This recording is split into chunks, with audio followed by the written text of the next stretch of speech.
I said earlier, eggs can become a luxury item now because green groups pushing and politicians pushing for a ban on battery hens. So could driving a car in Sydney. I mean, the council there has approved a plan to ask the state government to declare a low emissions zone in the city, like there is in London. So petrol cars would be taxed extra and people forced to buy more electric cars instead if they want to drive around in the city. And all this apparently is to save the planet from a climate catastrophe that sure does not exist. Joining me is Rowan Dean, editor of The Spectator Australia and host of Outsiders here on Sky on Sundays at 9 a.m. I never miss it. Rowan, this seems to be a tax on poor people driving cars because how many people can afford to pay extra for an electric one? Well, Andrew, it's not only a tax, it's an attack on working people and on poor people and on people who require a vehicle to do their job, namely tradies. We've had a war against the motorist by the Sydney Council for decades now. It's basically impossible to drive into Sydney now anyway. There's these bike lanes everywhere, you're tripping over them, bollards and heaven knows what. But the reality is, Andrew, we've seen this in play before. And if you go to London, I was there last year, what they call it is an ultra-low emission zone. It used to be called a congestion zone, and then that was not trendy enough, so they changed it to an ultra-low emission zone. And if you've got a city like London, and it's similar in other cities around the world, the elites basically have kept the really nice bit, Piccadilly Circus and, Leicester Square and Soho and Chelsea, all car-free. Very hard to drive a car through there unless it's you pay a fortune taxes or congestion taxes, unless you happen to live in those lovely areas. But if you're trying to take a car in, forget it. Well, I was there last year driving around, hired a car, headed out of London. Thought this is fantastic. It's so beautiful. It's so easy to drive around.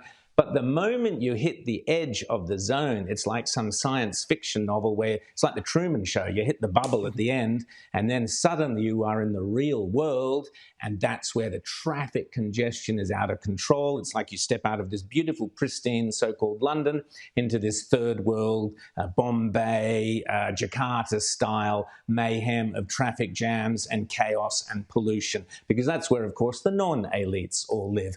And this is what will happen to Sydney. It'll be beautiful if you happen to live in, Kirribilli or Mossman, or maybe even the Teal suburbs, maybe certainly the inner west, certainly Ultimo. It'll be terrific, Andrew. But the moment you get far enough down the Parramatta Road, you hit the working class suburbs, that's it. All the congestion starts. That's where all the road tolls are. That's where life becomes even harder for average working class Australians to make a quid. It's a disgrace. Yep. So the tradies and all that, they have to pay this congestion charge unless they've got an electric vehicle, which costs, what, $20,000? And all the tolls. But what do we care? What do we care? What gets me is that here we are, Rowan, killing ourselves in little Australia, trying to cut our emissions even more and more and more, at God knows what cost. Meanwhile, in the world's biggest emitter by far, it's pedal to the metal. China, which is the biggest coal-fired power station,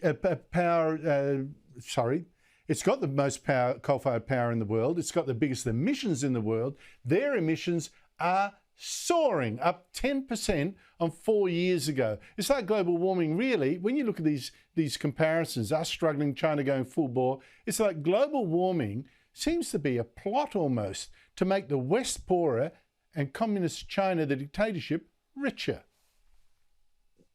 Well, you can drop the almost, Andrew. It is a plot to make the West poorer, and China is riding it up to its eyeballs. As you said, the China Energy, for example, the big coal-fired energy provider there, hundreds of millions of tons of coal they're getting through. They're increasing the amounts because, they need more energy. Surprise, surprise. They're not going to get it from their windmills out in the ocean. And no, they're not going to get it from their solar panels. They need good old-fashioned coal, burning coal, to create the energy they need to create the lifestyle that they need and the manufacturing and the industries they need to keep their population. Meanwhile, we're busy destroying all our coal-fired coal-fired power stations. Now, there should be, you know, Andrew, how in television, if you say X, Y, and Z, you might have to make a disclaimer, say, well, okay, the other side of the argument is this, or if you go and buy a product, there might be a disclaimer on it, you know, batteries not included, or, you know, this wrinkle cream won't actually get rid of wrinkles, something like that. Every time Chris Bowen opens his mouth,